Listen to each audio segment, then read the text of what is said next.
Bonjour à tous, vous avez envie d'entreprendre de manière durable et responsable? C'est possible, on vous explique tout avec nos deux experts. Étienne Oulotte, je suis expert en accompagnement d'entreprises en durabilité. Je travaille à Bruxelles Environnement, l'administration de l'environnement et de l'énergie.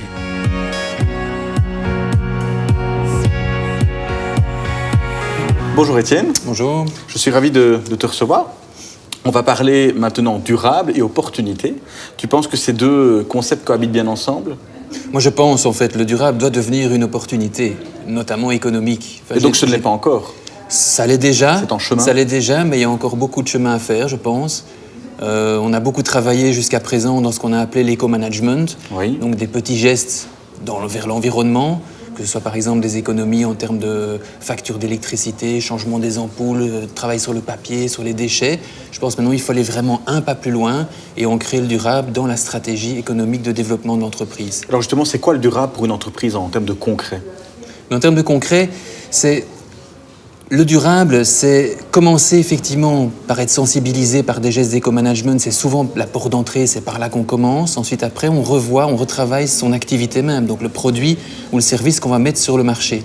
Et c'est se dire aussi, si avant on avait le modèle de dire qu'une entreprise faisait des efforts par rapport à l'environnement pour développer son activité, enfin surtout pour faire des gestes par rapport à la planète, je pense que c'est plus suffisant.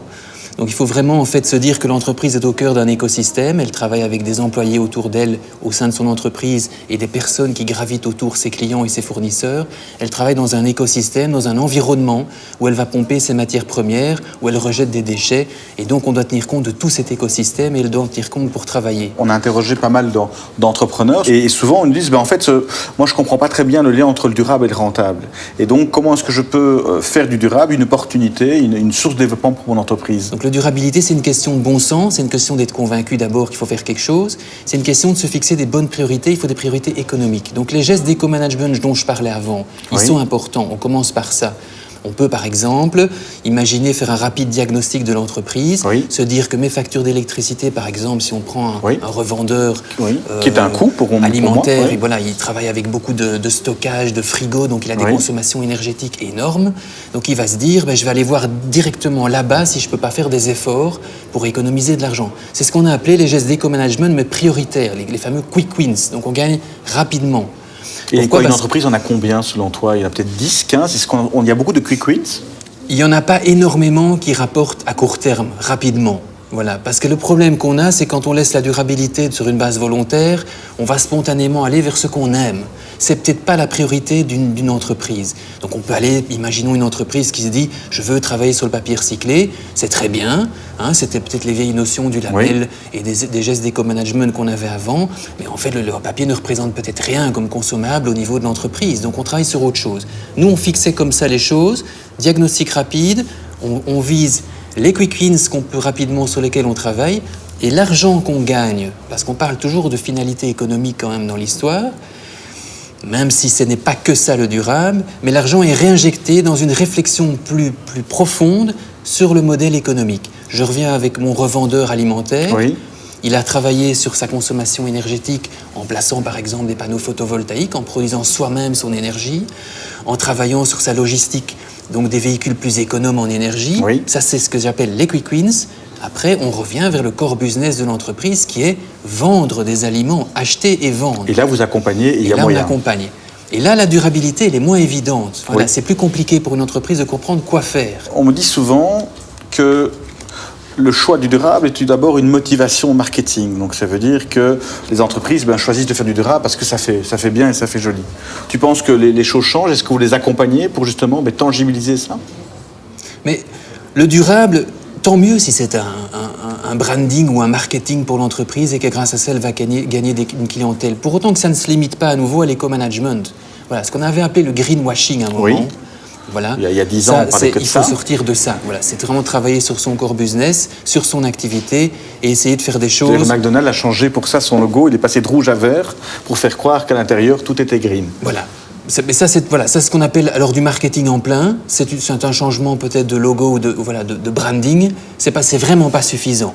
Mais On ne peut pas dire qu'on peut être opposé au greenwashing. Je pense que c'est une étape peut-être indispensable pour déjà avoir une sensibilité. Au moins, ça veut dire qu'ils réfléchissent. Déjà, c'est positif, ils réfléchissent. Mais non, après, il faut aller beaucoup plus loin. Voilà, la chaîne de valeur, les fournisseurs, donc, par le où choix. commencer? Donc, c'est clair, pour moi, la question que je me pose, c'est qu'aujourd'hui, je suis un entrepreneur, je t'entends, mais par quoi je commence? Commencer d'abord, comme j'avais dit, par les éco-management rapides, Ok, gagner de ça, c'est l'argent, clair. ça on met de côté. Mais quelle est la première étape? Je dois contacter quelqu'un, je vais sur Internet, je vais voir des vidéos. Comment est-ce que je deviens D'abord, être éco-responsable? personnellement convaincu qu'il faut aller plus loin et travailler voilà, sur son modèle économique, sur son activité. Donc, conviction Ça, c'est personnelle. Voilà.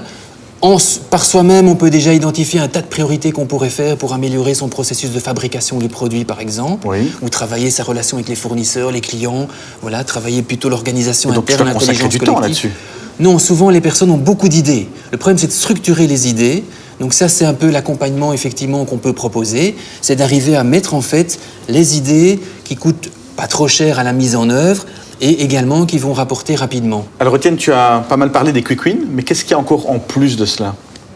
Donc après les quick wins, il y a le vrai travail voilà, sur l'activité même de l'entreprise, donc sur le produit ou le service qu'elle va mettre sur le marché. Une entreprise par exemple qui va mettre des appareils audio sur le marché, Oui. son business classique c'est de mettre des appareils audio, vendre, service après-vente, et puis après ça se limite généralement à peu de choses près à ça.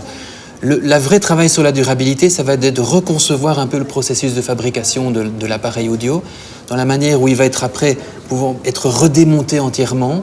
Donc la personne va pouvoir récupérer toutes ces matières premières, recréer d'autres appareils audio avec un système de remise-reprise avec le client. C'est en fait ça la durabilité aussi. Ça veut dire qu'on fidélise une relation avec le client qui ramène son appareil, qui en reprend un Ok, autre, donc on crée qui est un cycle, redesigné. oui. Le constructeur, lui, récupère ses matières premières, en tout cas une grosse partie. Il dépend moins donc des matières premières, des fluctuations sur le marché, du coût des matières premières qui n'arrêtent pas de bouger, comme on le voit aujourd'hui. Oui. Et donc, pour l'entrepreneur, pour le client, voilà, il y a une plus-value qui est générée à ce niveau-là. Donc ça, c'est vraiment pour moi l'ancrage de la durabilité dans une entreprise de type audio. Comme conclusion, selon toi, tu peux terminer ma phrase, dans 5 ans, la durabilité sera? Une stratégie évidente pour l'entreprise pour se développer. Merci Étienne. Je m'appelle Thomas Romagnoli, je travaille chez Bruxelles Environnement sur l'accompagnement des entreprises bruxelloises vers les opportunités de business durable et je suis le coordinateur du programme Resilience Coaching.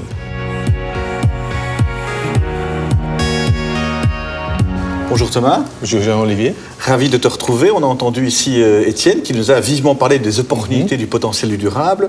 Mais en fait, la question que je me pose, c'est par quoi commencer clairement? Est-ce qu'on doit lire des livres? Est-ce qu'on doit aller sur le web? Est-ce qu'il y a des conférences? Est-ce que tu sais aider nos entrepreneurs à commencer par la bonne étape? Oui. Sur Internet ou à une conférence, l'entrepreneur va surtout capter des informations générales sans savoir nécessairement distinguer les informations qui sont pertinentes pour lui ou les opportunités qui se trouvent à sa propre portée. Il y a beaucoup d'infos, on est vite perdu. Oui, c'est ça. Et comme chaque entreprise a un cas spécifique, ceci demande aussi une approche personnalisée. Oui. Et c'est pour répondre à ce besoin que Bruxelles Environnement a lancé l'offre d'accompagnement qui s'appelle Resilience Coaching et ce qui est offert gratuitement. Résilience Coaching, ça c'est ambitieux, ça non? Oui. L'objectif de cette offre d'accompagnement, c'est d'assister les entreprises bruxelloises pour trouver des solutions pour répondre aux opportunités du business durable. C'est un accompagnement qui prend 4 jours, étalé sur une période de 6 mois, Oui. qui est géré par des coachs, des experts en résilience d'entreprise qui identifient avec et chez l'entrepreneur les opportunités pour son propre cas. Ensemble, ils cherchent des solutions concrètes afin de répondre à ces opportunités identifiées. Et c'est sous forme d'un jeu? Comment ça se passe, cette formation? C'est des questions? Il y a une méthodologie, clairement? Tout commence avec une bonne compréhension de l'entreprise en soi. Donc, au début, le coach prendra quelques heures pour déterminer avec l'entrepreneur où se trouve l'entreprise actuellement. OK. Parce qu'afin de construire un cheminement pour le futur, il est bien important de bien comprendre ce que l'entreprise fait actuellement. Et basé sur ça, on a créé une méthodologie qui marche avec qu'on appelle les 30 principes résilience. Donc, ce sont 30 principes sur lesquels toute entreprise peut réfléchir si ça peut apporter des opportunités à elles. Alors récemment d'ailleurs, j'ai vu ce que j'appelle un jeu entrepreneurial quasiment, parce que je pense que ça nous pousse à réfléchir, et j'ai été étonné de voir que vous l'avez basé sur le business model Canvas. Ça veut dire que quoi, vous pensez qu'il y a vraiment un business dans le durable alors? Oui, absolument. Le business, il y a plein d'opportunités dans le durable pour le business. C'est une façon, il y a des opportunités financières, mais ça donne aussi des possibilités pour inspirer les relations avec les employés. C'est une façon de renforcer les relations avec les fournisseurs, avec les clients, pour faire du marketing. Donc, ça touche à tous les aspects du business model Canvas aussi. C'est vraiment une opportunité pour faire du business. Il n'y a pas de secteur dans lequel ça ne peut pas donner des opportunités. Et il y a une taille aussi? Est-ce qu'un entrepreneur tout seul ou une boîte de 100 personnes, est-ce qu'il y a une cible préférée? Pour l'offre d'accompagnement, on vise surtout des PME ou des très petites entreprises. Pour les grandes entreprises, ça marche bien si on travaille avec une certaine problématique. À partir d'une certaine taille, réfléchir sur toutes les possibilités pour une grande entreprise, ça devient assez complexe. Alors Thomas, comme mot de la fin, en quelques secondes, pourrais-tu me dire qu'est-ce qui pourrait motiver et comment motiver un entrepreneur à pouvoir tester et lancer le Resilience Coaching et donc le durable? Pour moi, parce qu'il y a le durable, ça donne aussi beaucoup d'opportunités et surtout aussi un avenir pour son entreprise. Et bien justement, on va parler avenir et opportunités puisqu'on va recevoir Emmanuel de Carodec qui a testé justement vos services et votre accompagnement. Et merci Thomas. Ok, merci à toi. Je m'appelle Emmanuel Everarts, 52 ans, ingénieur civil. J'ai participé en 2004 à la reprise de Carodec avec un associé. C'était destiné à devenir un négoce en matériaux de construction durables, respectueux de la santé.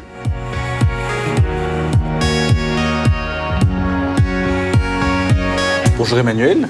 Bonjour Jean-Olivier. Ravi de te retrouver autour de cette table et de ce salon. On va parler des opportunités du durable. On a pas mal parlé avec Thomas et Étienne précédemment sur le fait que apparemment le durable, ça peut être rentable. Je sais que Carodec a fait l'aventure. Pourquoi avez-vous choisi de prendre l'aventure du durable? Alors la première motivation n'était pas la rentabilité. La première motivation est une motivation personnelle. Ça fait partie de mon histoire. D'abord, la naissance d'un enfant, le premier. Et se poser des questions, se dire tiens, qu'est-ce que je fais là? Qu'est-ce que je vais laisser comme planète à mon fils? Et ça a été un premier révélateur. Et puis, j'entame ma carrière et je suis confronté à un problème grave de santé d'un des ouvriers de l'entreprise de rénovation où je travaille. Et là, c'est un petit séisme, je vais dire. C'est de se dire tiens, est-ce que moi, je peux vivre, travailler, avoir un salaire et détruire la santé, sur la santé de mes ouvriers. Et là, ça a été le déclenchement de tout un projet qui a permis de reprendre un négoce en matériaux de construction, de dire tiens, on va le transformer, on va développer les matériaux respectueux de la santé, des gens, de la planète, et de se rendre compte que pour l'entreprise, ça amène plein de choses positives. Alors oui, tu as un déclic personnel. Selon toi, c'est quoi le déclic qu'un entrepreneur devrait avoir, hormis peut-être les raisons personnelles, peut-être un déclic professionnel? Est-ce qu'il y en a pour se lancer dans le durable? J'ai envie de dire que concrètement, ça part souvent d'un déclic personnel, mais le fait de l'expérimenter, oui, ça devient un déclic professionnel dont on ne veut plus changer. C'est-à-dire que ça va amener, en tout cas dans le cadre de la construction, que moi je connais bien, ça va amener une telle ambiance de chantier différente au niveau de la qualité de l'air, de la qualité de ce que l'on touche, de nos fins de journée où on n'est pas agressé par des matériaux, que l'entrepreneur il va y revenir et va se dire mais c'est plus possible de travailler autrement quand on a goûté à ça. Alors pour Carodec, c'était quoi en fait cette initiative concrètement? Ça a changé quoi dans l'entreprise? Ça a changé tout, ça a changé, on se rend compte que ça change la motivation d'abord de toute une équipe, c'est la motivation d'un patron, d'associés, mais c'est la motivation de toute une équipe qui ne fait pas que vendre des matériaux, finalement on ne se dit pas je viens le matin pour vendre des matériaux, mais je viens pour faire en sorte que les maisons soient plus habitables, que les gens respectent plus leur santé, et ça devient un vrai projet ambitieux et qui dépasse largement le projet d'une vente d'entreprise. Et donc justement Emmanuel, est-ce que tu crois que c'est possible de faire cohabiter le durable et la croissance? Et pour Carodec, ça s'est matérialisé comment? Moi, j'ai envie de dire, c'est pas le fait d'être possible, c'est une nécessité aujourd'hui. Il faut plus de durable dans l'économie, il faut plus de durable dans les entreprises. Et en plus, je suis confronté à des entrepreneurs qui sont en perte de sens, je suis confronté à du personnel qui est démotivé, des professionnels, des patrons qui se plaignent de la démotivation de leur personnel, et on a un extraordinaire projet qui est de mettre du durable dans les entreprises, qui va donner du sens, qui va donner de la cohérence et qui va amener plein de positifs, plein de motivation et du personnel vraiment impliqué. Mais donc quoi, le durable, c'est une façon de motiver son personnel, mais si je dois revenir sur le créneau, c'est la croissance, est-ce que tu penses qu'on peut vendre mieux, est-ce qu'on peut croître en y implémentant du durable?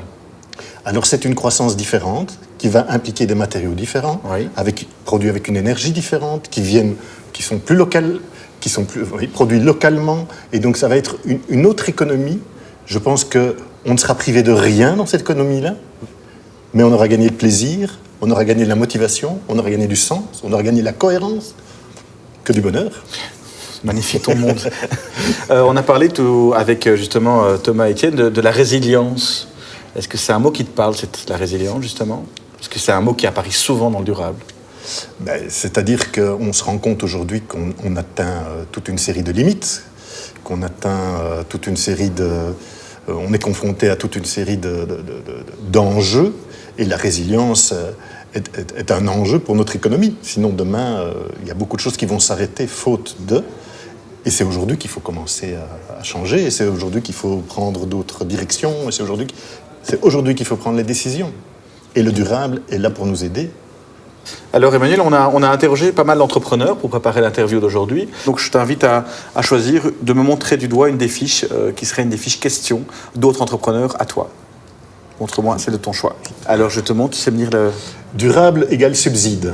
Donc la question qu'on me dit souvent, c'est que les personnes qui choisissent la voie du durable, c'est des personnes qui cherchent absolument le subside pour lancer un projet, pour payer moins cher, mais qu'au bout du compte, ils n'y croient pas fondamentalement. Alors, je vais dire pourquoi pas. Chaque pas qui est fait dans le sens du durable, qu'il soit motivé par un subside ou qu'il soit motivé par une intention personnelle, est un bon pas.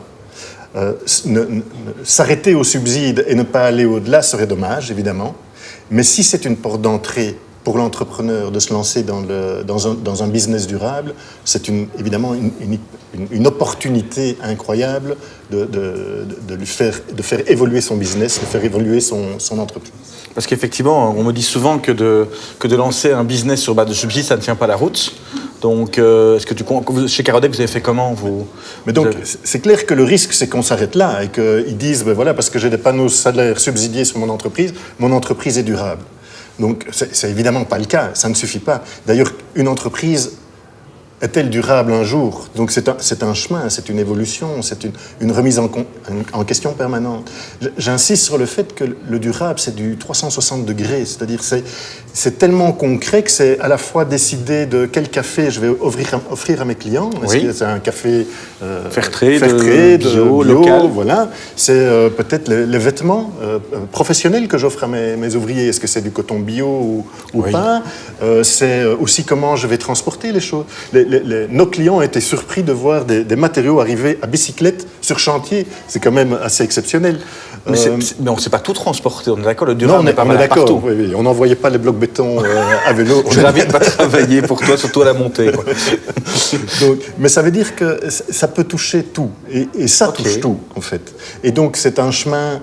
avant de satisfaire les 360 degrés, il faut des années. Et donc je dirais que tout le chemin qu'a fait Carodec, qui fait qu'il est, je vais dire, exceptionnel quelque part par rapport aux autres négoces, fait que, j'ai envie de dire, c'est pas encore une entreprise durable. Il y a encore tellement à faire. Il y a toujours à faire. Et on peut toujours aller plus loin. Et puis il y a des nouveaux matériaux qui arrivent aussi. Il y a des nouvelles techniques. Il y a des nouvelles organisations logistiques. Donc on peut toujours améliorer. C'est un chemin, c'est un choix de chaque matin. C'est un choix de vraiment donner du sens et de la cohérence au quotidien, dans son boulot, de se dire tiens, qu'est-ce que j'ai fait hier que je peux encore faire et que je peux encore faire mieux aujourd'hui. Alors on a pas mal d'entrepreneurs qui vont peut-être vouloir se lancer, ce sera un peu le mot de la conclusion. Qu'est-ce que tu leur dirais à ces entrepreneurs qui n'ont peut-être pas cette idée du durable en tête et qui veulent peut-être créer, soit modifier leur entreprise, à transformer vers le durable, soit créer une entreprise dans le durable? C'est quoi le conseil que tu leur donnerais ou les conseils pour pouvoir réussir cette voie? Alors moi, je pense que la première chose, c'est ça doit avoir du sens pour eux. Ça doit leur apporter du plaisir, parce que s'il n'y a pas le plaisir, ils vont mettre leur panneau solaire, puis ce sera oublié et on n'en parlera plus. Ça doit être quelque chose qui les touche au quotidien. Je pense qu'il est important pour l'entrepreneur d'ouvrir les yeux simplement sur ce qu'il fait et de se remettre en question. Il n'y a pas pire que les certitudes, sont des murs en fait, qui nous empêchent de bouger. Et donc il doit regarder son business, voir là où il y aurait des améliorations possibles et voir quelle motivation il met dedans. Mais je dois dire que pour moi, le fait de pouvoir me regarder dans la glace tous les matins en me disant « Aujourd'hui, tu vas faire que le monde est encore un peu meilleur qu'il n'était hier », c'est une motivation. Le plaisir que j'ai à côtoyer des gens dans une relation, je veux dire, c'est une relation durable aussi avec les fournisseurs, avec les travailleurs, avec les associés, avec les administrateurs. Je veux dire, on vit dans un autre monde et on a plaisir à se lever le matin pour le côtoyer. Emmanuel, merci pour ces premiers conseils. Tu n'en aurais pas encore un petit dernier à nous donner avant de repartir ? Moi, je conseillerais à l'entrepreneur d'impliquer ses travailleurs. Je suis sûr qu'eux ont certainement des idées que lui n'a pas et ils auront l'énergie de la mettre en place et ça va augmenter la motivation et ça va changer l'énergie de son entreprise et il en sera très content. Merci Manu. Et maintenant, place au récap. Faire évoluer son entreprise vers le durable, ça change tout. La motivation de votre équipe augmente, vous devenez une référence et vous ajoutez du sens à votre entreprise. Commencez par des quick wins, ces petits changements qui offrent rapidement de grands effets. Mais si vous voulez ancrer le durable dans votre stratégie d'entreprise, repensez complètement le service ou le produit que vous mettez sur le marché. N'hésitez pas à vous faire aider par des experts. Impliquez vos travailleurs dans cette transition car ils sont souvent porteurs de nouvelles idées. Et n'oubliez pas qu'il existe des subsides pour vous aider à faire le premier pas. J'espère que ce récap vous a bien aidé. Je vous rappelle que sur le site de Wikipreneur, vous pouvez retrouver l'ensemble des vidéos et surtout tous les trucs et astuces pour pouvoir se lancer.